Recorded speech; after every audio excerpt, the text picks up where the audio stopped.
Hello everyone, हामी चाहिँ force and फ्रिक्सनको study गरिरहेका थियौँ र आज हामीले केही एप्लिकेसन्स अफ सेन्ट्रिपिटल फोर्सहरू, सेन्ट्रिपिटल फोर्स कहाँ युज हुन्छ, यसलाई कस्तो कस्तो ठाउँमा युज गर्न सकिन्छ भन्ने कुराहरूको बारे स्टडी गर्न गइरहेछौँ। यहाँ चाहिँ अब एप्लिकेसनको पोर्सन आयो एक तरिकाले, होइन?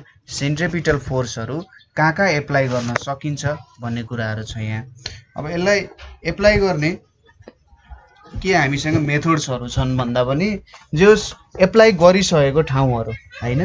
त्यसमा सुरुमा हामीले स्टडी गर्ने भनेको एउटा सर्कुलर ट्र्याकमा भेहिकल कसरी कुद्न सक्छ भन्ने कुराहरू हो।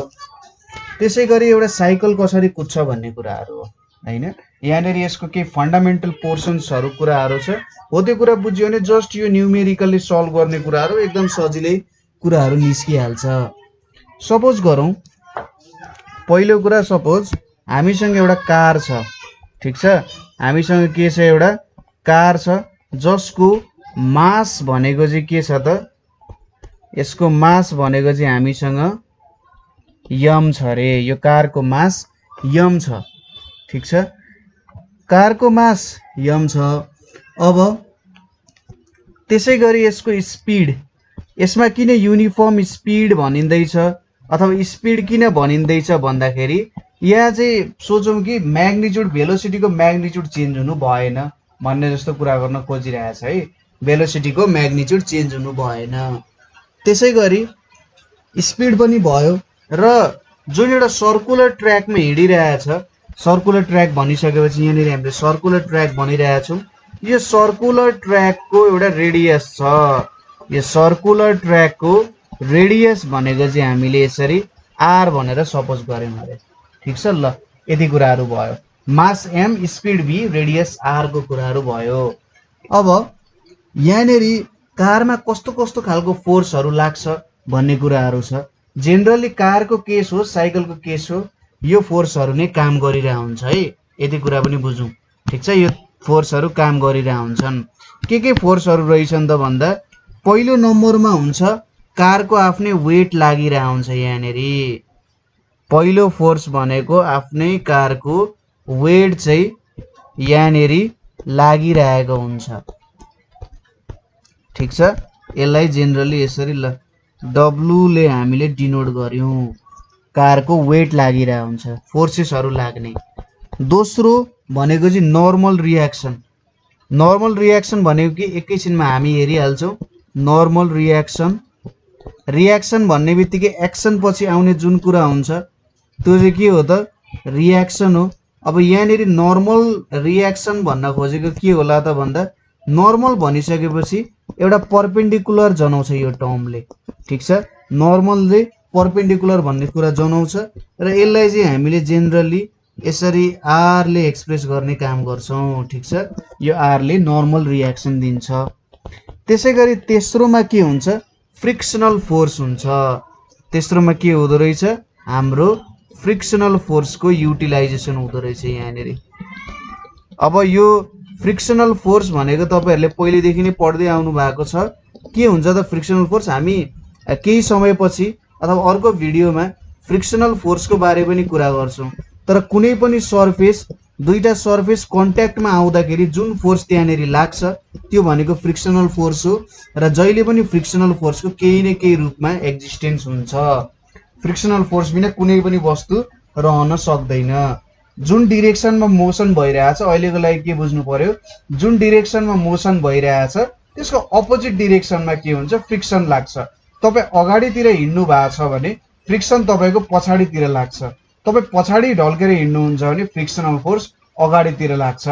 तपाईँको फोर्स अथवा मोसनलाई अपोज गर्ने फोर्स नै के हो त? फ्रिक्सनल फोर्स हो, ठिक छ? यति कुराहरू भयो।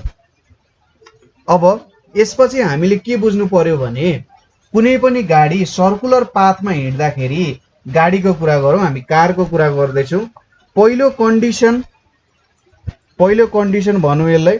पहिलो कन्डिसन भनेको एउटा लेभल रोडको कन्डिसन हुन सक्छ, ठिक छ? के को कन्डिसन हुन सक्छ? लेभल रोडको कन्डिसन आउन सक्छ। अब लेभल रोड भन्न खोजेको के हो त? भन्न खोजेको सम्म परेको तराईको जस्तो बाटो हुन्छ नि एउटा, काहीँ पनि उबड खाबड नभएको उकालो ओह्रालो नभएको त्यस्तोलाई चाहिँ लेभल रोड भन्छ। र अर्को आउँछ ब्याङ्क रोड। ब्याङ्क रोड भनेको अलिकति के हुन्छ स्लोप हुन्छ त्यसमा हैन, अलिकति हाइट भएको यसरी हाइट इन्क्रिज हुँदै जान सक्ने रोडहरू हुन सक्छ, त्यसलाई चाहिँ ब्याङ्क रोडहरू भनेर भन्छ। हो हामीले यो लेभल रोड र ब्याङ्क रोडमा कसरी कार कुदाउन सक्छौं, यदि सर्कुलर पाथ आयो भने त्यहाँनेर हामीले कसरी काम गर्न सक्छौं भन्ने कुरा नै मेन स्टडी गर्नुपर्ने हो। ठीक छ, सुरुमा हामी लेभल रोडमै के हुन्छ भनेर स्टडी गरौँ। लेभल रोडमा के हुन्छ होला भन्ने कुरा हेरौँ है त। सपोज मैले यहाँनेर यसरी एउटा लेभल रोडको लागि ट्र्याक बनाए, सोचौँ यो लेभल रोड हो, यहाँनेर एउटा सर्कलै छ भनेर सोचौँ है। सपोज गरौँ यहाँनेर मैले ठुलो ठुलो सर्कलहरू ड्र गर्छु। अब यो एउटा सर्कल भयो हैन, र अर्को सर्कल पनि ड्र गरौँ यहाँनेर, यो एउटा सर्कल भयो है। ल यो एउटा सर्कल भयो, यो एउटा सर्कल भयो। अब यो रोडमा वरिपरि हिँड्नु पर्ने छ भने के हुनुपर्छ, सेन्ट्रिपिटल फोर्सहरू कस्तो खालको हुनुपर्छ भन्ने कुरा हामी स्टडी गर्न गइरहेका छौँ। ल यो रोडलाई मैले अलिकति यहाँनेर बनाएँ। सपोज यहाँनेर मैले एउटा भेहिकल बनाउनु पर्ने छ है, र यो भेहिकल चाहिँ के हुनुपर्ने छ त भन्दा यो रोडमा अगाडि बढ्नु पर्ने छ। ठीक छ, यो भेहिकल यो रोडमा अगाडि बढ्नु पर्ने छ। त्यसैले अब यहाँनेर हेरौँ है त। सपोज यो हाम्रो भेहिकल भयो, यो हाम्रो गाडीको यसरी मैले चक्का बनाएँ रे है, यो गाडी भयो हाम्रो। र अब यो गाडी चाहिँ के हुनुपर्ने छ, अगाडि बढ्नु पर्ने छ। ठीक छ, यो गाडी अगाडि बढ्नु पर्ने छ, अथवा यो सर्कुलर पाथमा के गर्नु पर्ने छ, यो घुम्दै घुम्दै हिँड्नु पर्ने छ हैन, घुम्नु पर्ने छ यो।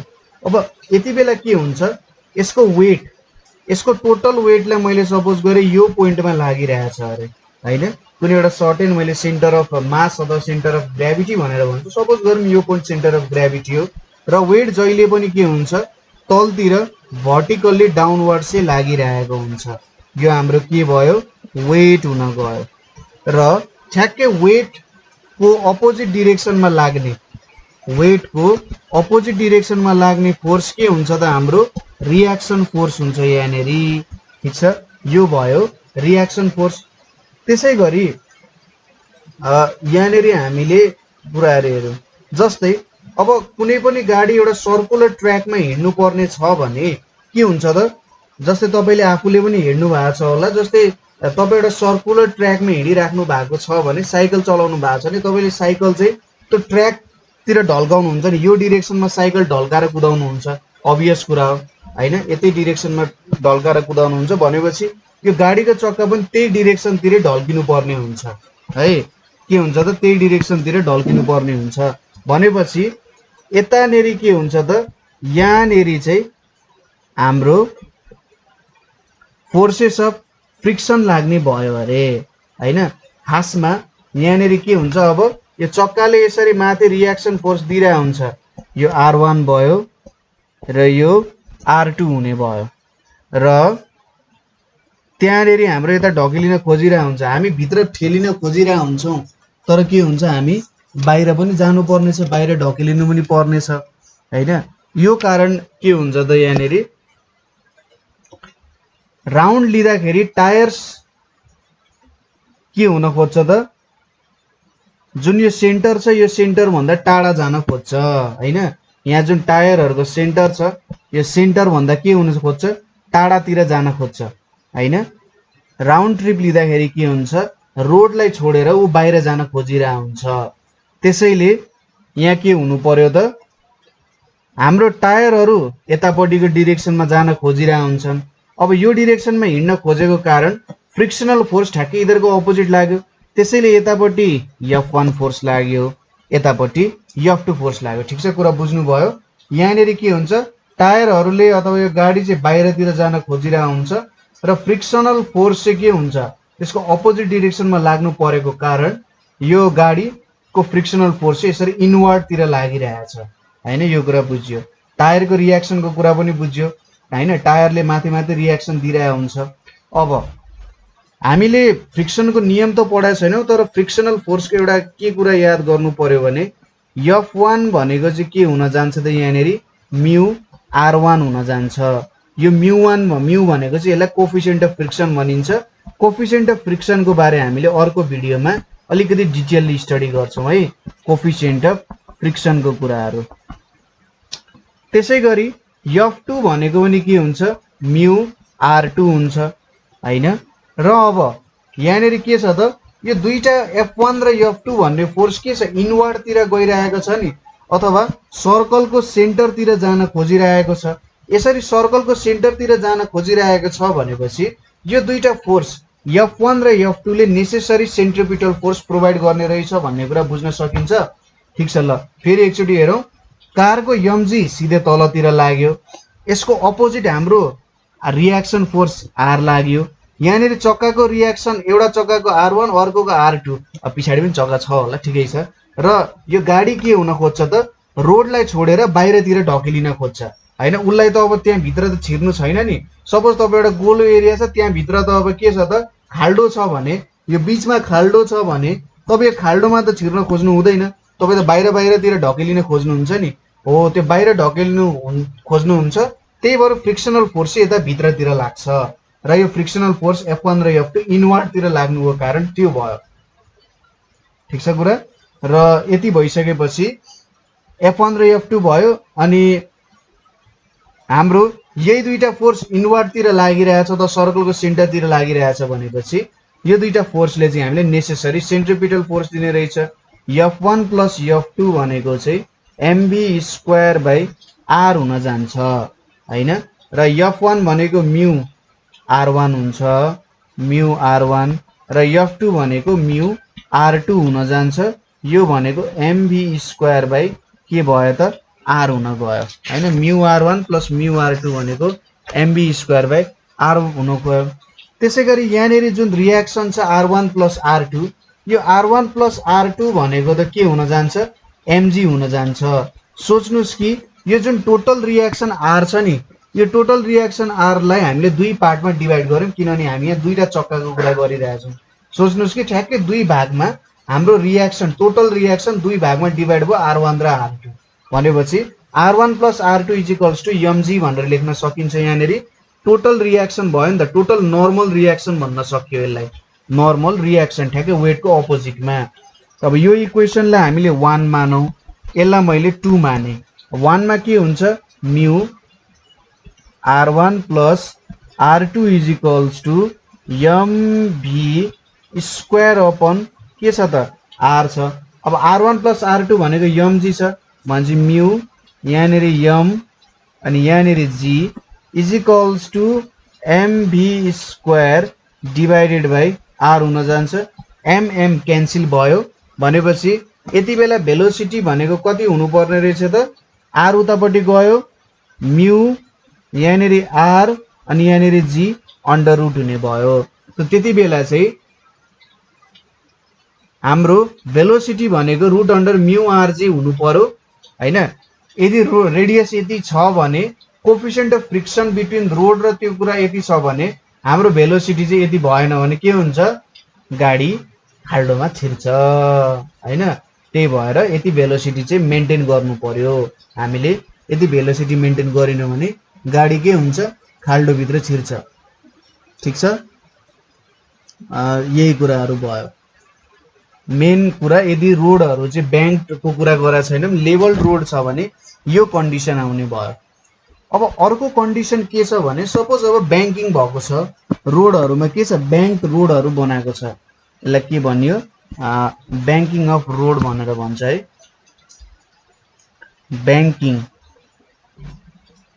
ब्याङ्किङ अफ रोड किन गरिन्छ होला त भन्दा अलिकति सोच्नुस् त, ब्याङ्किङ अफ रोड को काम के होला, रोडलाई अलिकति उकालो ओह्रालो बनाउनुको काम के हो त भन्ने कुराहरू आउन सक्छ। सपोज के हुन्छ भन्दाखेरि कुनै पनि एउटा सर्कुलर पाथमा एउटा भेहिकल हिँडिरहेको छ भने उसले टर्न गर्न सक्ने भेलोसिटी एकदमै कम हुन्छ है। प्र्याक्टिकल केसमा कुरा गर्दाखेरि माथिको केस ठीक छ, तर प्र्याक्टिकल केसमा के हुन्छ त हुन सक्दैन। त्यसैगरी सपोज रोडमा पानी पर्यो भने हाम्रो कोफिसिएन्ट अफ फ्रिक्सनको भ्यालु डिक्रिज हुन्छ र कोफिसिएन्ट अफ भ्यालु डिक्रिज भइसकेपछि रोडमा हामीलाई के हुन्छ भेलोसिटी कम चाहिने हुन्छ हैन र हो त्यस्तो बेलामा त के हुन्छ हामीले काम गर्न एकदमै गाह्रो हुन सक्छ। पहिलो कन्डिसन यहाँनेर हामीले भन्यौं कि पर्मिसिबल भेलोसिटी एकदमै कम हुन्छ, त्यो एउटा कन्डिसन भयो। दोस्रो कुरा value of velocity further decreases due to decrease in value of mu on a plain road हैन। Velocity further decreases due to decrease in value of mu of plain road and for a vehicle whose tyres are worn out.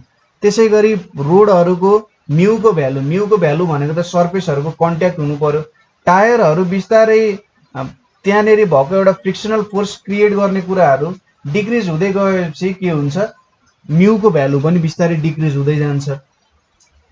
त्यसैगरी hilly एरियाजतिर के हुन्छ curve ट्र्याकमा हिँड्नु पर्ने हुन्छ र curve ट्र्याकमा हिँड्दाखेरि के हुन्छ भेलोसिटी एकदमै कम राख्नु पर्यो किनभने कर्भ ट्र्याक हुन्छ बाटो अलिकति फराकिलो त हुँदैन सानो हुन्छ र त्यो बेलामा गाडी के हुन्छ चिप्लेर तल झर्न सकिन्छ।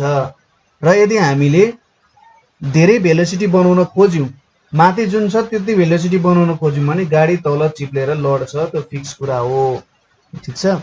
सो त्यो बेलामा हामीले के गर्नु पर्यो भन्दा गाडी नचिप्लिकन यदि हामीले कर्भड बाटोमा गाडी कुदाउनु पर्ने छ भने हामीले के गर्छौं त त्यति बेला ब्याङ्किङ गर्छौं हैन। गाडी चिप्लिनु पनि भएन, पानी परेको बेला होस् हिउँ परेको बेला होस् त्यो बेला गाडी चिप्लिनु भएन। गाडी चाहिँ म्याक्सिमम त्यो रोडले आफै म्याक्सिमम सेन्ट्रिपिटल फोर्स जेनेरेट गर्न सकौं हामीले हैन। गाडीले भन्दा पनि रोडलाई यस्तो खालको निर्माण गर्नु पर्यो कि त्यहाँनेरि म्याक्सिमम सेन्ट्रिपिटल फोर्स जेनेरेट हुन सकोस्, कति बेला भेलोसिटी लो हुँदा पनि हैन। पानी परेको बेला हाई भेलोसिटीमा कुदाउनु भयो भने चिप्लिन्छ गाडी फिक्स हो, तर त्यो बेला पनि लो भेलोसिटी तपाईको हुँदा पनि सेन्ट्रिपिटल फोर्स तपाईले ज्यादा बनाउनु पर्यो भने तपाईले त्यति बेला के गर्नुहुन्छ ब्याङ्किङ गर्नुहुन्छ। ब्याङ्किङ गर्दाखेरि के काम गर्नुहुन्छ भने तपाईले सपोज मैले एउटा सर्कुलर ट्र्याक बनाए यहाँनेरि, यो पहिलो सर्कल भयो एउटा, अर्को सर्कल मैले लिए यसलाई एक्सपान्ड गर्न मिल्छ नि गरौँ है त ल। यो अर्को एउटा सर्कुलर ट्र्याक हुन गयो है, मैले यता अलिक धेरै बनाएँ ल ठीक छ। यहाँनेरि हेरौँ ब्याङ्किङ रोड भनेको के हुन्छ त हामीले यो तल्लो लेयर भन्दा तल्लो यो जुन पोइन्ट छ नि यो माथिल्लो पोइन्टमा के गर्दै गर्छौं हामीले बिस्तारै यहाँ हाइट इन्क्रिज गर्दै लान्छौं। यो पोइन्ट देखि यो पोइन्टसम्म पुग्दाखेरि के हुन्छ हामी हाइट इन्क्रिज गराउँदै लान्छौं, ठीक छ। हुनुपर्ने कस्तो हो त हुनुपर्ने एउटा लेभल रोड हुनुपर्ने हो, यस्तो खालको रोड हुनुपर्ने हो। अघि हामीले जुन ब्याङ्किङ बिनाको रोडको कुरा गरेका थियौं नि हो यो रोड चाहिँ यो लाइनले जनाउने भयो, तलको लाइनले जनाउने भयो, यो माथिको लाइनले चाहिँ के भन्छ हैन बिस्तारै त्यहाँनेरि हाइट इन्क्रिज गराउँदै जानुपर्छ भन्छ।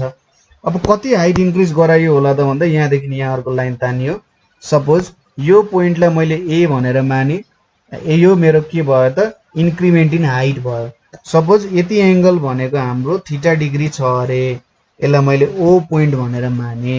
अब यहाँनेरि गाडी कुदाउँदाखेरि मलाई के फाइदा हुन्छ होला त भन्ने कुरा आउन सक्छ। सपोज यहाँनेरि एउटा गाडी बनाऊ, फिगर त्यति नराम्रो भन्दा पनि धेरै नै नराम्रो छ मेरो फिगर त, हेर्नुस् है। यहाँनेरि यो हाम्रो टक्क गाडीको सिसा भयो, नीलो सिसा, ठीक छ। अगाडि केही देखिराख्नु भएको छैन, पानी परिरहेछ अरे, बिस्तारै हिँडिराख्नु भएको छ, गाडीहरु त्यति केही पनि छैन। अब नि यहाँनेरि अब टक्कसँगले तपाईले यसरी बनाउनु भयो, यहाँनेरि हाम्रो गाडीको चक्का भयो टक्क, ल यो हाम्रो गाडीको चक्का भयो। यस्तो बाटोमा चाहिँ मेरो गाडी कुदिरहेछ अरे, ठीक छ। यहाँनेरि अब आफ्नो इन्जिनले पनि काम गरिरहेछ, यो हाम्रो गाडी कुद्ने बाटो भयो। तपाईलाई कहीँ बस्नु पर्ने छ, अब पुग्नु पर्ने छ, यति बेला यो कन्डिसनमा के गर्न सकिन्छ होला। अब यहाँ पनि पुरानै कन्डिसन यसो सपोज गरौँ थोरै है। सपोज जहिले पनि वेट त परपेन्डिकुलरली डाउनवर्ड लाग्छ, यतापट्टि के आउन गयो mg आउन गयो, ठीक छ। यतापट्टि mg आइसकेपछि यहाँनेरि अब कन्डिसन के आइदियो त हेर्नुस् है रियाक्सन नर्मल रियाक्सन भनेपछि जहिले पनि यो डिरेक्सनमा लाग्ने भयो हाम्रो नर्मल रियाक्सन यतापट्टिको डिरेक्सनमा हाम्रो नर्मल रियाक्सन लाग्छ र अलिकति मिलेन जस्तो छ पेन्सिल यसले नै बनाउँ होला ल यो हाम्रो के हुन गयो त नर्मल रियाक्सन हुन गयो अलि धेरै नै बाङ्गो भयो नर्मल रियाक्सन ल यतापट्टि हाम्रो नर्मल रियाक्सन भयो रे यो रोडले जुन दिइरहेछ के भयो त त्यहाँनेरि नर्मल रियाक्सन भयो ठीक छ सपोज अब यहाँनेरि यो r को भ्यालु भयो अब यो r लाई के गर्न सकिन्छ दुईटा डिभाइड गर्न सकिन्छ एउटा भनेको हामीले यतापट्टि एउटा यसरी r cos थीटा भयो यहाँनेरि r cos थीटा भयो र यो डिरेक्सनमा के भयो त हाम्रो r sin थीटा हुन्छ यो एंगल चाहिँ हाम्रो के हुन्छ थीटा डिग्री हुन्छ ठीक छ यो एंगल हाम्रो थीटा डिग्री भयो अब यहाँनेरि mg ले r cos theta lie balance गर्छ ठीक छ यो mg र r cos थीटा ब्यालेन्स हुन्छ र r sin थीटा भनेको त सेन्टरतिर डाइरेक्टेड छ सर्कलको सेन्टरतिर डाइरेक्टेड छ भने r sin थीटा ले के दिन्छ त हामीलाई नेसेसरी सेन्ट्रिपिटल फोर्स दिने काम गर्छ ठीक छ हामीले यहाँनेरि के गर्यौं त कार बनायौं यो कारमा mg भन्ने कुरा चाहिँ के हुन्छ ठ्याक्कै तलतिर लाग्यो अब यहाँनेर रियाक्सन हेर्नु पर्ने त चक्काको ठ्याक्कै माथि माथि रियाक्सन हुने भयो नि यहाँ एउटा रियाक्सन हुने भयो परपेन्डिकुलरली यसरी रियाक्सन लाग्ने भयो एउटा सो यो टोटल रियाक्सनलाई बुझाउनको लागि यहाँ माथि हामीले अर्को रियाक्सन लेख्यौं हैन reaction of the ground to the vehicle acting along normal to the bank road ओए इन अपवर्ड डाइरेक्सन भन्ने कुरा भयो ओए को ठ्याक्कै अपवर्ड डाइरेक्सनमा लाग्छ अहिले जस्तो कन्डिसन भयो सोच्नुस् यो एउटा लेभल रोड जस्तो भनेर सोच्नुस् एक दिसको लागि ठ्याक्कै रियाक्सन भनेको माथि लाग्ने भयो अब यो दुईटा कन्डिसनबाट के देख्न सकिन्छ भने हामीले यहाँबाट एउटा कुरा भनेको r cos theta r cos theta भनेको यहाँनेरि mg हुन्छ र r sin थीटा ले चाहिँ के दिने रहेछ त नेसेसरी सेन्ट्रिपिटल फोर्स दिने रहेछ यो भनेको mv² डिवाइडेड बाइ r हुने भयो हैन यो दुईटा कुरा आयो अब दुईटालाई यसलाई 1 मानौं यसलाई 2 मानौं र डिवाइड गरौं ठीक छ 1/2 ले डिवाइड गर्यौं भने r sin theta divided by r cos theta is equals to यहाँनेरि mv² by r divided by यहाँनेरि mg भन्ने कुरा आउँछ m क्यान्सल हुन्छ यहाँनेरि के आयो त अब tan theta is equals to v² divided by r g भनेर आउन गयो हैन सो यहाँनेरिबाट के थाहा भयो थीटा को भ्यालु चाहिँ tan inverse v² divided by r g हुने रहेछ भन्ने कुरा हामीले थाहा पायौं ठीक छ यो कुराहरु हामीले हेर्यौं यहाँनेरि अब tan theta is equals to v² by rg हुन्छ भनेपछि हैन सपोज गरौँ मैले यहाँनेरि एउटा सानो ट्रायंगल बनाए है यतिकै बनाउँ होला ल यहाँनेरि मैले एउटा यसरी स्वाट एउटा ट्रायंगल बनाए है अब यो ट्रायंगल भनेको हामीले के गरिरहेछौं यसलाई रिप्रेजेन्ट गर्न खोजिरहेछौं यो x माने भने AOX लाई रिप्रेजेन्ट गरिरहेछौं यसलाई मैले a माने यो मेरो o भयो यो x भयो यसलाई मैले सर्टेन हाइट h माने भने यतापट्टि मेरो एंगल कति छ थीटा डिग्री छ यो लेन्थलाई मैले के सपोज गर्न सक्छु l भनेर सपोज गरे यो मेरो लेन्थ भनेको l भयो रे ठीक छ एउटा बैंकको लेन्थ भनेको अब यो बैंकको लेन्थ जति छ यो l हुने भयो हैन अब यहाँनेरि मैले के गर्न सक्छु sin थीटा भनेको के हुन्छ त h अपन l भनेर हुन्छ हैन अब सपोज थीटा को भ्यालु एकदमै सानो हुन्छ हैन थीटा को भ्यालु एकदमै सानो भएको कारण के हुन्छ sin theta is nearly equals to theta हुन्छ त्यसैगरी अर्को कुरा के पनि हुन्छ भने tan थीटा भनेको नियरली इक्वल्स टु थीटा हुन्छ तपाईले यसको बारे खोज्नु होला थीटा को भ्यालु एकदमै सानो भएको बेला किन यो इक्वल्स टु थीटा हुन्छ भनेर म्याथमेटिक्समा सायद पढ्नु पनि हुन्छ होला हेर्नुस् एकचोटी हैन थीटा हुन्छ भनेपछि यो भ्यालु भनेको कति हुने रहेछ h बाइ l हुने रहेछ र tan थीटाको भ्यालु हामीले कति झिकेका थियौं v स्क्वायर बाइ rg भनेपछि यहाँनेरि थीटा भनेको के हुने रहेछ v स्क्वायर बाइ rg हुने रहेछ भनेपछि यहाँनेरि के रहेछ त h by l is equals to v square divided by r into g हुने रहेछ। सो यसको हाइट भनेको कति हुने रहेछ इम्ब्याङ्कमेन्टको हाम्रो ब्याङ्कको v square l divided by 1 हैन l divided by r into g आयो यहाँनेरि। यसले चाहिँ हामीले इम्ब्याङ्कमेन्टको हाइट कति राख्नु पर्छ भन्ने कुरा थाहा पाउन सक्छौं। अब VRLG हामीले कति भेलोसिटीले गाडी कुदाउने सपोज त्यहाँनेरि एउटा सायद म्याक्सिमम लिमिट राखे होला भेलोसिटीको त्यो भेलोसिटीको म्याक्सिमम लिमिट अनुसार लेन्थ अनुसार हैन यो लेन्थ कति हुन्छ यो हाम्रो AO को लेन्थ कति हुन्छ कति राख्ने रोडलाई कति चौडा बनाउने कुरा त्यो अनुसार हामीले इम्ब्याङ्कमेन्टको हाइट मेन्टेन गर्न सक्छौं र यो हाइट अनुसार हामीले के काम गर्न सक्छौं त भन्दा हाम्रो सेन्ट्रिपिटल फोर्स मेन्टेन गर्न सक्छौं किनभने हाइट थाहा भइसकेपछि हामीलाई थीटाको भ्यालु थाहा हुन्छ थीटाको भ्यालु थाहा भइसकेपछि कति सेन्ट्रिपिटल फोर्स पाइन्छ भन्ने कुरा थाहा हुन्छ रिएक्सन त थाहा भइहाल्छ र त्यहाँबाट हामीले के निकाल्न सक्छौं कति सेन्ट्रिपिटल फोर्स हुन्छ भन्ने कुरा निकाल्न सक्छौं। यहाँसम्म निकाल्नु पर्यो तपाईले के काम गर्नु भयो भन्दा रिएक्सन भनेको चक्काले दिन्छ त्यही भएर यो एउटा रिएक्सन R1 भयो यो R2 भयो टोटल रिएक्सन R भयो र यो R ले चाहिँ के बनाइरहेछ त थीटा डिग्रीको एंगल बनाइरहेछ ठीक छ।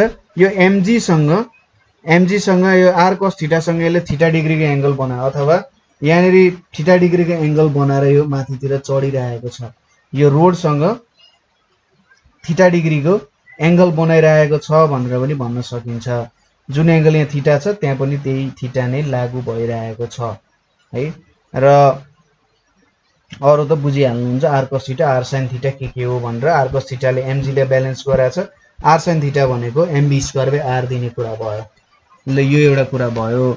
अब अर्को कुरा यहाँनेरि के पनि आइदिन्छ भने सपोज एउटा साइक्लिस्ट छ हैन एउटा साइक्लिस्ट छ त्यो साइक्लिस्ट चाहिँ एउटा सर्कुलर पाथमा हिँडिरहेको छ अब भनेको एउटा हाम्रो साइक्लिस्ट दाइ हुनुहुन्छ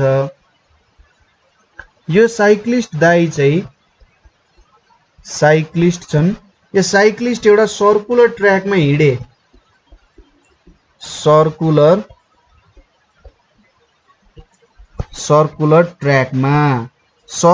ट्र्याकमा हिँडे भने इनमा के कस्तो कति फोर्स लाग्नु पर्ने हो भन्ने कुराहरु हेरौं अब है।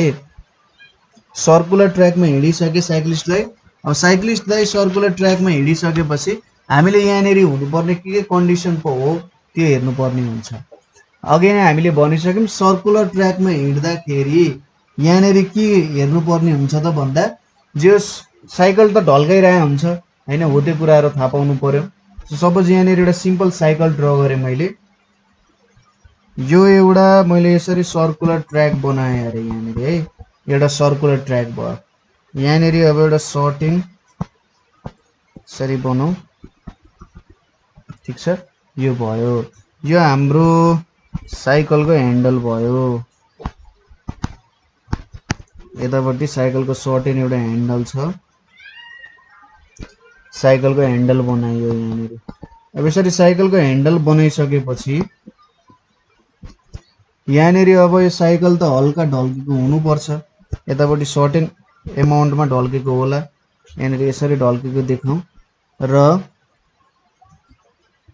यहाँनेरि अब चक्का उडाउने कुरा पनि चाहियो साइकललाई हैन यसरी यो भयो यहाँनेरि आयो र यहाँनेरि एउटा साइकल छ यसरी ढल्किरहेछ है यो साइकलमा अब यसरी मैले बनाइदिए ठीक छ एक चक्के साइकल भन्नु यसलाई ल यसले अलिकति एंगलको कुरा मानेन है सबै यसरी ढल्केको छ भन्ने कुरा मिलाउनु यसरी ढल्किरहेछ र यहाँनेरि एउटा सर्टेन एंगल बनाइरहेछ ठीक छ यहाँनेरि यसलाई अलिकति क्लोजर बनाइदिऊ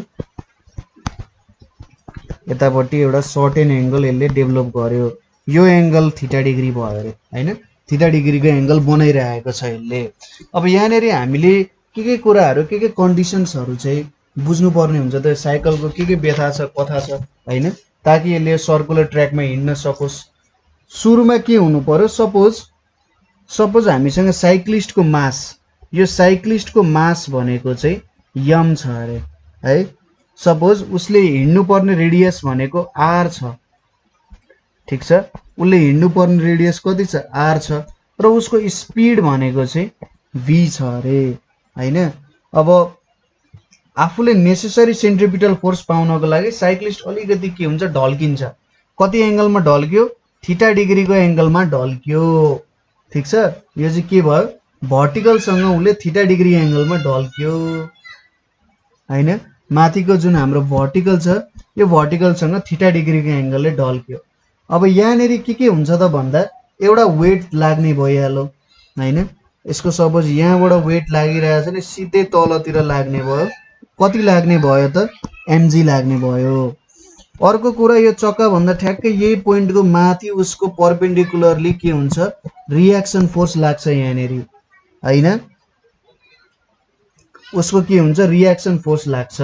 रिएक्सन फोर्स कति लाग्छ भन्दा उसले जुन भर्टिकल छ, भर्टिकलसँग थीटा डिग्री एंगल बनाएर उसको रिएक्सन फोर्स लाग्छ उसलाई हैन, थीटा डिग्री एंगल बनाइरा हुन्छ। अब यहाँनेरि भर्टिकलसँग थीटा डिग्री एंगल बनाइरा हुन्छ भनेपछि यो हाम्रो यतापट्टि आर कस थीटा डिग्री हुन्छ र यतापट्टि जेनरली हाम्रो आर साइन थीटा डिग्री हुन्छ। यो एंगल भनेको थीटा डिग्री हो, भर्टिकलसँग बनाएको एंगल हो नि त। यो आर कस थीटा वाला लाइन र हाम्रो भर्टिकलको लाइन प्यारलल हुन्छ है, त्यसैले यो करेस्पोन्डिङ एंगल जस्तो निर्माण भयो। यहाँबाट के हुन्छ भन्दा अलिकति यसरी चाहिँ बनाउँ ल, ठ्याक्कै सिधा हुनु पर्ने। यो आर कस थीटा भयो, अलिकति मिलेन होला। अब यहाँ पनि त्यही कन्डिसन आउँछ, R cos theta is equals to mg भयो। अर्को भनेको आर साइन थीटाले त उसलाई भित्रतिर पेलिरहेछ भनेपछि आर साइन थीटा भनेको mv स्क्वायर बाई आर हुने भयो यहाँनिर, ठिक छ। अब यहाँनिर पनि के आउने भयो, tan theta is equals to v square upon rg हुने भयो। अथवा थीटाको भ्यालु कति आउने भयो त, यहाँनिर tan inverse v square upon rg आउने भयो यहाँनिर, ठिक छ। र उसले कति डिग्रीमा इन्क्लाइन हुनु पर्यो त भन्दाखेरि यो थीटा डिग्री एंगलमा इन्क्लाइन भइसकेपछि उसले के गर्नु पर्यो, थीटा डिग्री इन्क्लाइन भयो भने उ सर्कुलर ट्र्याकमा हिँड्न सक्छ। यसमा के हुनु पर्यो, उसलाई धेरै थीटा डिग्री, सपोज उसको रेडियसको भ्यालु एकदमै स्मल भयो, रेडियस स्मल भयो भने त्यति बेला उसले के हुन्छ, शार्प कर्भ लिन सक्छ, शार्प कर्भ लिन सक्छ हैन। स्वाट अलिकति तीखो कोणबाट उसले काट्न सक्छ। त्यसैगरी यदि यो चाहिँ कस्तो कन्डिसन भन्दा थीटाको भ्यालु एकदम उसले लार्ज छ भने हैन, जस्तै के हुनुपर्छ, angle through which cyclist should bend will be greater.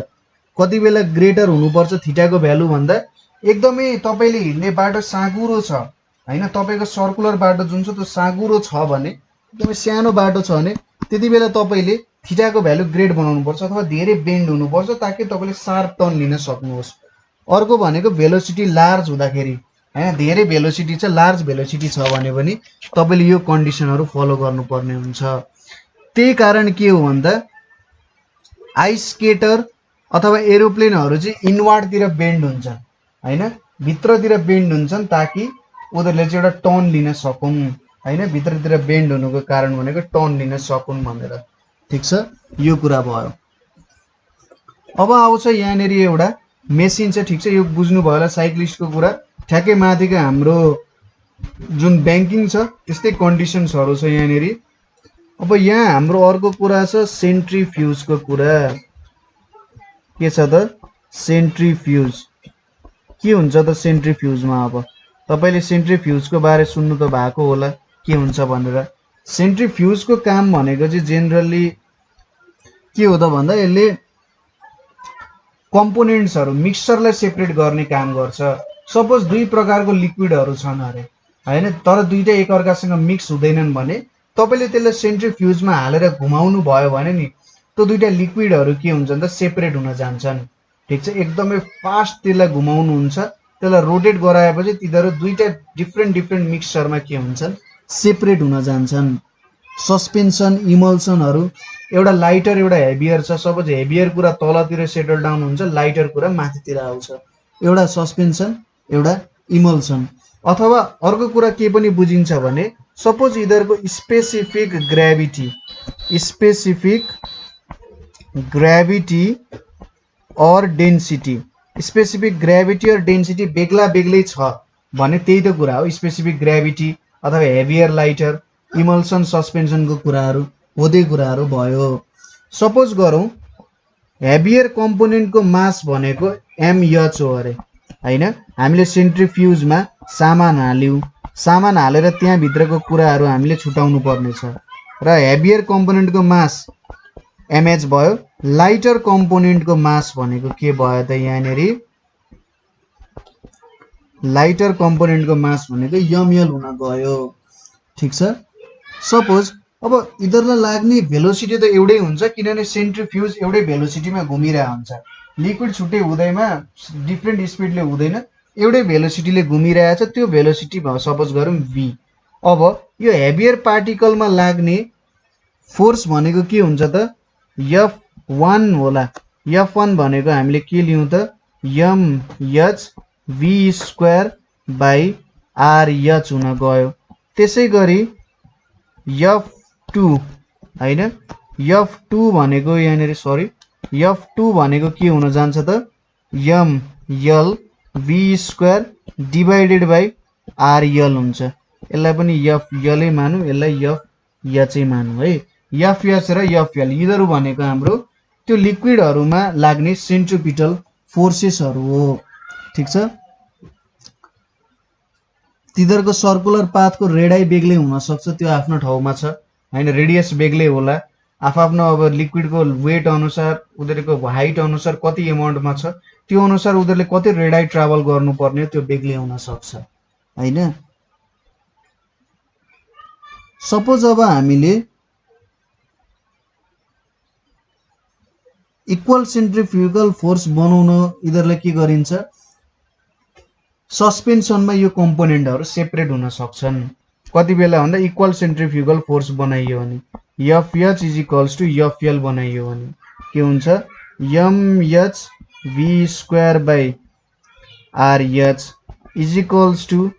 ml v²/rl। v² cancel भयो, यहाँनेरि के देखिन्छ mh / ml RH/rl हुने रहेछ हो। यसलाई चाहिँ के भनिन्छ प्रिन्सिपल अफ सेन्ट्रिफ्युज भनेर भनिन्छ। के भनिन्दो रहेछ यसलाई त प्रिन्सिपल अफ सेन्ट्रिफ्युज भनेर भनिन्छ। ठीक छ, यदि दुईटा लिक्विड्सहरू छन् र तिनीहरूको डेन्सिटी बेग्ला बेग्लै छन् भने तिनीहरूलाई हामीले एउटा सेन्ट्रिफ्युज भन्ने मेसिनमा हाल्छौँ र तिनीहरूलाई एउटा सर्टेन स्पिडमा घुमाउँछौँ र यस्तो स्पिडमा घुमाउँछौँ जति बेला यिनीहरूको सपोज यसरी घुमाउँछौँ कि यिनीहरूको सेन्ट्रिपिटल फोर्स चाहिँ इक्वल हुनु पर्यो। जति बेला यिनीहरूको सेन्ट्रिपिटल फोर्सहरू इक्वल हुन्छन् यिनीहरू के हुन्छन् सेपरेट हुन जान्छन्। ठीक छ, सपोज हाम्रो mh ग्रेटर देन ml भयो रे, mh ग्रेटर देन ml भयो भने RH ग्रेटर देन RL हुन्छ। सेन्ट्रिफ्युजको डब्बा भनेको यस्तो खालको डब्बा हुन्छ एउटा। अब RH भनेपछि सपोज यो हाइटमा गएर ऊ पुग्यो रे हैन, भनेपछि हेभियर कम्पोनेन्टहरू के हुने रहेछन् सेन्टरबाट टाढा जाने रहेछन् हैन, र आरएलहरू यसरी सेन्टरहरूतिर आउन खोज्ने रहेछन् अथवा यता माथि माथि आउन खोज्छन् र अरू चाहिँ यता तल तल तल तल तलतिर जान खोज्छन् हैन। हो यसरी यहाँनिर आउने रहेछ। लाइटर पार्टिकलहरू सेन्ट्रल रिजनतिर आउँछ किनभने आरएल को भ्यालु एकदमै सानो छ र हेभियर पार्टिकलहरू तलतिर सेटल डाउन हुन्छ। त्यही भएर सेन्ट्रिफ्युजमा के हुन्छ लाइटर पार्टिकलहरू माथितिर आउँछ, हेभियर पार्टिकलहरू तलतिर आउँछ। त्यो नियम त फलो गर्नु परिहाल्यो हैन। ठीक छ, यो भयो सेन्ट्रिफ्युजको प्रिन्सिपल। अब तपाईहरुलाई जनरली यसको केही सर्टेन न्यूमेरिकलहरू सोध्ला हैन, कसरी काम गर्ने भन्ने न्यूमेरिकलहरू सोध्न सक्छ। यही m1/mh/ml/r = rh/rl र अर्को कुरा याद गर्नुपर्ने भनेको यिनीहरूको सेन्ट्रिपिटल फोर्स चाहिँ इक्वल हुनु पर्यो। यो कुरा किन हुनुपर्छ भन्ने कुरा तपाईहरुले खोज्नु होला, एकचोटी बुझ्नु भएन भने सोध्न सक्नुहुन्छ। किन यिनीहरूको सेन्ट्रिपिटल फोर्स चाहिँ इक्वल हुन जरुरी छ। मैले अगाडि थोरै एन्सर त बनाएको थिएँ तर कम्प्लिट एन्सर छैन त्यहाँनेरि है। यो कुरा एकचोटी खोज्नु र मसँग पनि शेयर गर्नु होला, हामी यसको बारे डिस्कसन गर्न सक्छौं। सो आजको लागि हामी यति नै गर्छौं। यहाँनेरि हामीले सेन्ट्रिपिटल फोर्सको केही स्पेशल एप्लिकेशन्सहरु पढ्यौं। यहाँसम्म तपाईहरुलाई केही प्रब्लम भयो अथवा बुझ्न अप्ठ्यारो भयो भने हामीलाई कमेन्ट गर्न सक्नुहुन्छ अथवा 9849595895 मा कल गर्न सक्नुहुन्छ। So thank you for watching.